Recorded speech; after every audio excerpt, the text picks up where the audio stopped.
तो जय हिंद मेरे साथियों, क्लास 10th का संस्कृत का मोस्ट वीवीआई क्वेश्चन आपके सामने लाया हूं, जो कि आपके बोर्ड एग्जाम 2026 के लिए बहुत ही इंपॉर्टेंट है और सारे के सारे क्वेश्चन PYQ है, जो कि आपके बोर्ड एग्जाम में बार बार पूछा गया है। प्रीवियस ईयर क्वेश्चन है। तो बढ़ते हैं बिना देरी किए अपने पहले नंबर क्वेश्चन की ओर। पहला क्वेश्चन पूछ रहा है साथियों कि मृत्यु को वश में कौन कर लेते हैं। मृत्यु को वश में कौन कर लेते हैं दोस्त? तो मृत्यु को वश में ज्ञानी लोग यानी विद्वान लोग कर लेते हैं। कौन कर लेते हैं? विद्वान लोग कर लेते हैं। सी राइट आंसर हो जाएगा एक का। और आप लोगों से एक क्वेश्चन पूछूंगा बीच में, आप लोगों को उस क्वेश्चन का आंसर बताना है कमेंट बॉक्स में। और आप लोगों को अंत में कितना क्वेश्चन सही होता है कमेंट में ज़रूर बताइएगा और अपना जिला का नाम कमेंट में ज़रूर बताइएगा। अगला प्रश्न है हम लोगों का 2 नंबर, पूछ रहा है किसकी जय नहीं होती है। किसकी जय नहीं होती है दोस्त? तो असत्य की जय नहीं होती है और सत्य की जय होती है। क्या होती है? सत्य की जय होती है। तो इसका राइट आंसर बी हो जाएगा। किसकी जय नहीं होती है? असत्य की। असत्य की जय होती है। अगला प्रश्न है हम लोगों का 2 नंबर साथियों। 3 नंबर साथियों, पूछ रहा है चंद्रगुप्त किस वंश का संस्थापक था। चंद्रगुप्त किस वंश का संस्थापक था साथियों? तो चंद्रगुप्त मौर्य वंश का संस्थापक था। कौन था दोस्त? मौर्य वंश का संस्थापक था, जिसे चाणक्य ने चंद्रगुप्त मौर्य के सहायता से मौर्य वंश का स्थापना किया था चाणक्य ने। अगला प्रश्न है हम लोगों का साथियों 4 नंबर, पूछ रहा है कि कूटनीमता के रचनाकार कौन है। कूटनीमता के रचनाकार कौन है साथियों? तो कूटनीमता के रचनाकार दामोदर गुप्त है। कौन है? दामोदर गुप्त जी हैं। बी राइट आंसर हो जाएगा 4 का। अगला प्रश्न है हम लोगों का 5 नंबर साथियों, पूछ रहा है कि आलाशाला में आग क्यों लगाई गई थी। आलाशाला में आग क्यों लगाई गई? आलाशाला में जो 4 आलसी थे उसमें आग क्यों लगाया गया था? क्योंकि आलसियों का परीक्षा लिया गया था, कि देखा गया था कि कितने आलसी थे, कौन आलसी हैं। तो आलाशाला में आलसियों की परीक्षा के लिए आग लगाया गया था। तो बी राइट आंसर हो जाएगा। और आप लोग अगला किस टॉपिक पर वीडियो चाहते हैं, टॉपिक का नाम कमेंट में ज़रूर बताइएगा। और बहुत जल्द शाम को 7 बजे या 8 बजे मैं लाइव आऊँगा, तो लाइव में ज़रूर जुड़े रहिएगा। आप लोग टाइम बता दीजिए कि मैं कितना बजे लाइव आऊँ। अगला प्रश्न है हम लोगों का 6 नंबर साथियों, पूछ रहा है कि आलसाला पाठ में किस महत्व का वर्णन किया गया है। आलसाला पाठ में आलस कथा पाठ में किस महत्व का वर्णन किया गया है दोस्तों? मानव गुण का वर्णन किया गया है। ए राइट आंसर हो जाएगा 6 का। अगला प्रश्न है हम लोगों का 7 नंबर में साथियों, पूछ रहा है इंद्राणी का वर्णन किस वेद में है। इंद्राणी का वर्णन किस वेद में किया गया है दोस्त? तो सामवेद में किया गया है।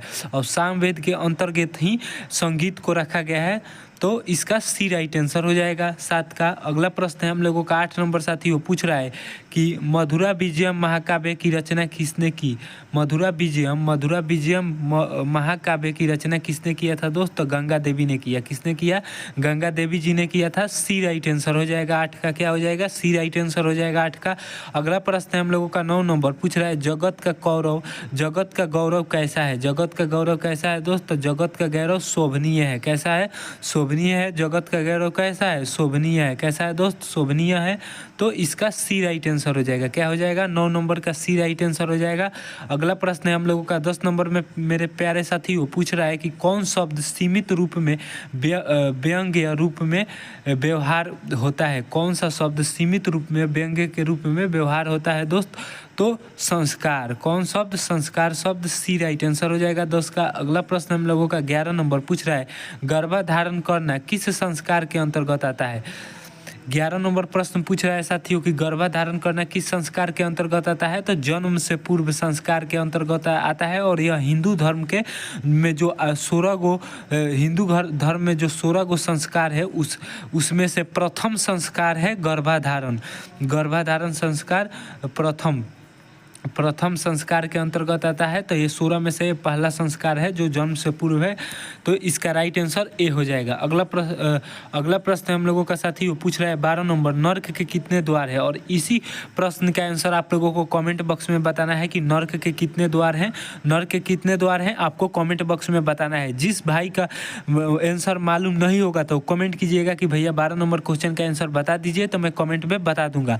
अगला प्रश्न है हम लोगों का 13 नंबर में साथियों, पूछ रहा है बताए कि कौन ऐसा धन है जिससे संतुष्टि मिलती है।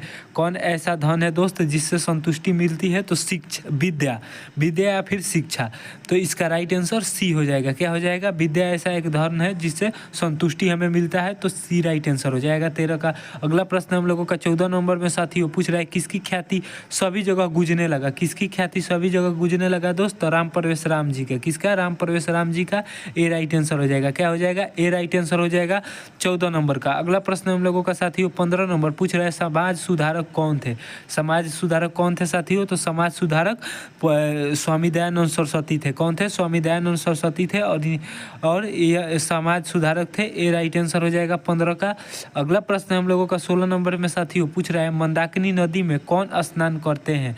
तो मंदाकिनी नदी में ऋषि लोग स्नान करते हैं। कौन करते हैं? ऋषि लोग स्नान करते हैं। डी राइट आंसर हो जाएगा। क्या हो जाएगा? डी राइट आंसर हो जाएगा 16 का।